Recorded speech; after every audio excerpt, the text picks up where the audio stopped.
5 ଅଗଷ୍ଟରେ ବାଂଲାଦେଶର ପ୍ରଧାନମନ୍ତ୍ରୀ ଶେଖ୍ ହସିନା ନିଜର ଜୀବନ ବଞ୍ଚାଇ ଭାରତକୁ ପଳାଇ ଆସିଛନ୍ତି। ଛାତ୍ର ଆନ୍ଦୋଳନରୁ ଏହା ଆରମ୍ଭ ହୋଇ ଆଜି ବାଂଲାଦେଶର ଅଳ୍ପ ସଂଖ୍ୟକ ହିନ୍ଦୁମାନଙ୍କ ଉପରେ ଆଟାକ୍ କରିବା ପର୍ଯ୍ୟନ୍ତ କଥା ଗଲାଣି। ବାଂଲାଦେଶରେ 1,30,00,000 ହିନ୍ଦୁ ଅଛନ୍ତି, ତଥାପି ମୁସଲିମ କମ୍ୟୁନିଟିର ଲୋକମାନେ ହିନ୍ଦୁମାନଙ୍କ ଘର ମନ୍ଦିର ଉପରେ ଲଗାତାର ଆଟାକ୍ କରୁଛନ୍ତି। ବାଂଲାଦେଶର ବହୁତ ଜାଗାର ଭିଡ଼ିଓ ଆସିଛି ଯେଉଁଥିରେ ଦୁର୍ଗା ମନ୍ଦିର, ଜଗନ୍ନାଥ ମନ୍ଦିର ଏବଂ ଇସ୍କନ ମନ୍ଦିର ଗୁଡ଼ିକ ଭଙ୍ଗାଯିବାର ଦୃଶ୍ୟ ସାମ୍ନାକୁ ଆସୁଛି। ଏସବୁ କ'ଣ ଚାଲିଛି ଆସନ୍ତୁ ଡିଟେଲ୍ସରେ ଜାଣିବା।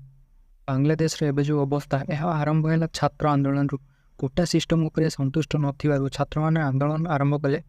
ପୂର୍ବରୁ ପାକିସ୍ତାନ ଏବଂ ବାଂଲାଦେଶ ଗୋଟେ ଦେଶ ଭାବରେ ଥିଲେ। ପରେ 1971 ମସିହାରେ ବାଂଲାଦେଶ ଭାରତ ସାହାଯ୍ୟରେ ଗୋଟେ ସ୍ୱତନ୍ତ୍ର ଦେଶ ଭାବରେ ପରିଚିତ ହେଲା। ସେତେବେଳେ ବାଂଲାଦେଶର ସ୍ୱାଧୀନତା ସଂଗ୍ରାମୀମାନଙ୍କ ପାଇଁ ବିଭିନ୍ନ ନିଯୁକ୍ତି କ୍ଷେତ୍ରରେ ଆରକ୍ଷଣ ରଖାଗଲା। ସେତେବେଳେ 30% ସିଟ୍ସ ସ୍ୱାଧୀନତା ସଂଗ୍ରାମୀମାନଙ୍କ ପାଇଁ ରିଜର୍ଭ ଥିଲା।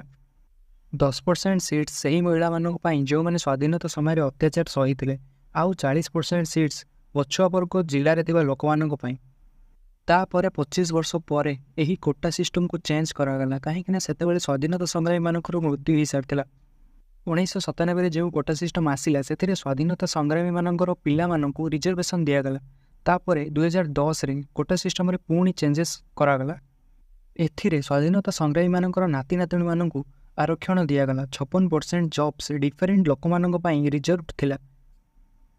ଆଉ ମାତ୍ର 44% ସରକାରୀ ଚାକିରି ଦକ୍ଷତା ଅନୁସାରେ ପିଲାମାନଙ୍କୁ ଦିଆଗଲା। 2018ରୁ ଏହି କୋଟା ସିଷ୍ଟମ ବିରୁଦ୍ଧରେ ଛାତ୍ରମାନେ ଆନ୍ଦୋଳନ କରିଥିଲେ। ଛାତ୍ରମାନଙ୍କ କହିବା ଅନୁସାରେ 30% ସରକାରୀ ଚାକିରି ସ୍ୱାଧୀନତା ସଂଗ୍ରାମୀମାନଙ୍କ ପିଲା ଏବଂ ନାତି ନାତୁଣୀଙ୍କ ପାଇଁ କାହିଁକି ରିଜର୍ଭ କରାଯାଇଛି? ବାଂଲାଦେଶକୁ ସ୍ୱାଧୀନତା ସଂଗ୍ରାମୀମାନେ ସ୍ୱାଧୀନ କରିଥିଲେ, କିନ୍ତୁ ତାଙ୍କ ଛୁଆ ପିଲାଙ୍କୁ କାହିଁକି ରିଜର୍ଭେସନ ଦିଆଯିବ? 2018ରେ ବାଂଲାଦେଶ ହାଇକୋର୍ଟ କୋଟା ସିଷ୍ଟମରେ କିଛି ବି ଚେଞ୍ଜ କଲେ ନାହିଁ, ଯେଉଁଥିପାଇଁ ଛାତ୍ରମାନେ ଆନ୍ଦୋଳନ ଜାରି ରଖିଲେ। ଛାତ୍ରମାନଙ୍କର ରାଗ କେବଳ କୋଟା ସିଷ୍ଟମ ଉପରେ ନଥିଲା, ସେମାନଙ୍କର ରାଗ ଥିଲା ବଢ଼ୁଥିବା ବେରୋଜଗାରୀ ଉପରେ। ବାଂଲାଦେଶର ଲୁଗା ଇଣ୍ଡଷ୍ଟ୍ରି ବହୁତ ବଡ଼ ଥିଲା, କିନ୍ତୁ ସେଥିରେ ଜେନେରେଟ୍ ହେଉଥିବା ଜବ୍ସ ଲୋକମାନଙ୍କୁ କମ୍ ରୋଜଗାର ଦେଉଥିଲା।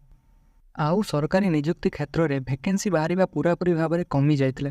2018ରେ ଛାତ୍ରମାନେ ରାସ୍ତା, ହାଇୱେକୁ ବ୍ଲକ୍ କରିବାକୁ ଲାଗିଲେ ଏବଂ କ୍ଲାସ୍କୁ ବୟକଟ୍ କଲେ। ସେଥିପାଇଁ ବାଧ୍ୟ ହୋଇ ସରକାର କୋଟା ସିଷ୍ଟମକୁ ଉଠାଇବାକୁ ପଡ଼ିଲା। କିନ୍ତୁ 6 ବର୍ଷ ପରେ ପୁଣି ବାଂଲାଦେଶ ସରକାର ପୂର୍ବ କୋଟା ସିଷ୍ଟମକୁ ଚାଲୁ ରଖିଲେ। ସେଥିପାଇଁ 2024 1 ଜୁଲାଇରେ ପୁଣି ଛାତ୍ରମାନେ ଆନ୍ଦୋଳନ ଆରମ୍ଭ କଲେ। କିନ୍ତୁ ଏବେ ଏହି ଆନ୍ଦୋଳନ ଭୟଙ୍କର ରୂପ ନେଲା। ଶେଖ୍ ହସିନା ଆନ୍ଦୋଳନକୁ ଦବାଇବା ପାଇଁ ଆର୍ମିକୁ ରବର ବୁଲେଟରେ ଫାୟାରିଂ କରିବା ପାଇଁ ଆଦେଶ ଦେଲେ। 18 ଜୁଲାଇରେ 15ରୁ ଅଧିକ ଛାତ୍ର ନିଜର ଜୀବନ ହରାଇଲେ। ଏବେ ବାଂଲାଦେଶର ରାସ୍ତାମାନଙ୍କରେ ମିଲିଟାରୀ ଟ୍ୟାଙ୍କ ଏବଂ ଆର୍ମି ଡିପ୍ଲୟ କରାଗଲା। ପୁରା ବାଂଲାଦେଶରେ କର୍ଫ୍ୟୁ ଲାଗୁ ହେଲା। ବହୁତ ଜାଗାରେ ଇଣ୍ଟରନେଟ୍ କନେକ୍ସନ ମଧ୍ୟ କାଟି ଦିଆଗଲା। ଏଥିରେ ଲୋକମାନେ ଅଧିକ ରାଗିଲେ ଏବଂ ଆହୁରି ଅଧିକ ମାତ୍ରାରେ ଆନ୍ଦୋଳନ ବଢ଼ାଇଲେ। ରେଲୱେ ଲାଇନ୍ସ, ହାଇୱେକୁ ବ୍ଲକ୍ କଲେ, ଯାହାଫଳରେ ପୋଲିସ ବାଧ୍ୟ ହୋଇ ସୁଟ୍ ଅନ୍ ସାଇଟ୍ର ଅର୍ଡର ଦେଲା। ଜୁଲାଇ 16ରୁ 20 ଭିତରେ 100ରୁ ଅଧିକ ଛାତ୍ର ନିଜର ଜୀବନ ହରାଇଲେ।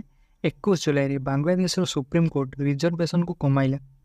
ସୁପ୍ରିମକୋର୍ଟର ଶୁଣାଣିରେ ମାତ୍ର 7% ସରକାରୀ ଚାକିରି ରିଜର୍ଭେସନ ଥ୍ରୋରେ ଦିଆଯିବ ଏବଂ 93% ସରକାରୀ ଚାକିରି ଦକ୍ଷତା ଅନୁସାରେ ପିଲାମାନଙ୍କୁ ଦିଆହେବ। ସେହି 7%ରୁ 5% ଚାକିରି ରିଜର୍ଭଡ ରହିବ ସ୍ୱାଧୀନତା ସଂଗ୍ରାମୀମାନଙ୍କ ଛୁଆମାନଙ୍କ ପାଇଁ। କିନ୍ତୁ ଏଥିରେ ବି ଛାତ୍ରମାନେ ସନ୍ତୁଷ୍ଟ ନଥିଲେ। ତାପରେ ଆନ୍ଦୋଳନ ଭୟଙ୍କର ରୂପ ନେଲା। ରିପୋର୍ଟ ଅନୁସାରେ ସୁଟ୍ ଅନ୍ ସାଇଟ୍ରେ ପ୍ରାୟ 400ରୁ 500 ଛାତ୍ର ନିଜର ଜୀବନ ହରାଇଛନ୍ତି। କିନ୍ତୁ ଏସବୁ ଭିତରେ ହିନ୍ଦୁମାନଙ୍କ ଉପରେ ଅତ୍ୟାଚାର ଏବଂ ଜୀବନରୁ ମାରିଦେବା ଭଳି ଘଟଣା ସାମ୍ନାକୁ ଆସୁଛି। ଏଥିରେ ହିନ୍ଦୁମାନଙ୍କର ଭୁଲ କ'ଣ ଥିଲା? ଛାତ୍ର ଆନ୍ଦୋଳନରେ ବହୁତ ସାରା ହିନ୍ଦୁ ବି ସାମିଲ ହୋଇଥିଲେ। ହିନ୍ଦୁମାନେ ବି ଏହି କୋଟା ସିଷ୍ଟମକୁ ଉଠାଇବା ପାଇଁ ମୁସଲିମମାନଙ୍କ ସହିତ ଆନ୍ଦୋଳନରେ ଛିଡ଼ା ହୋଇଥିଲେ। ତଥାପି ମୁସଲିମ କମ୍ୟୁନିଟିର ଲୋକମାନେ ହିନ୍ଦୁମାନଙ୍କ ଉପରେ ଅତ୍ୟାଚାର ଏବଂ ମନ୍ଦିର ଦେବାଦେବୀମାନଙ୍କୁ ଭାଙ୍ଗିବାରେ ଲାଗିଛନ୍ତି, ଯେଉଁଟାକି ସମସ୍ତଙ୍କୁ ଜାଣିବା ଦରକାର। କେବେ ବି ଏମିତି ପରିସ୍ଥିତି ହେଲେ ହିନ୍ଦୁମାନଙ୍କୁ ସବୁବେଳେ ଟାର୍ଗେଟ୍ କରାଯାଉଛି। ଭାରତ ବାଂଲାଦେଶ ମଧ୍ୟରେ ରାଜନୈତିକ ସମ୍ପର୍କ ବହୁତ ଭଲ ଥିଲା। ଭାରତ ସରକାର ବାଂଲାଦେଶର ହିନ୍ଦୁମାନଙ୍କୁ ବଞ୍ଚାଇବା ପାଇଁ କ'ଣ କରିବେ ତାହା ଆଗକୁ ଜଣାପଡ଼ିବ। ଆଉ ଗୋଟେ ଇମ୍ପୋର୍ଟାଣ୍ଟ କଥା, ଏହି କିଛି ବର୍ଷ ଭିତରେ ଭାରତର ପଡ଼ୋଶୀ ଦେଶମାନଙ୍କର ଅବସ୍ଥା ପୁରାପୁରି ଭାବରେ ଖରାପ ଅଛି। ଲଗାତାର ଆଫଗାନିସ୍ତାନ, ଶ୍ରୀଲଙ୍କା, ମିଆଁମାରରେ ସରକାର ହଟାଇ ଦିଆଯାଉଛି। ଭାରତର ପଡ଼ୋଶୀ ଦେଶମାନଙ୍କ ସହିତ ରାଜନୈତିକ ସମ୍ପର୍କ ଖରାପ ହେବାରେ ଲାଗିଛି, ଯେଉଁଟାକି ଗୋଟେ ଦେଶ ପାଇଁ ସତର୍କ ଘଣ୍ଟିର ସୂଚନା। ଆଶା କରିବି ବାଂଲାଦେଶର ଏସବୁ ପରିସ୍ଥିତି ଶୀଘ୍ର ଠିକ୍ ହୋଇଯାଉ।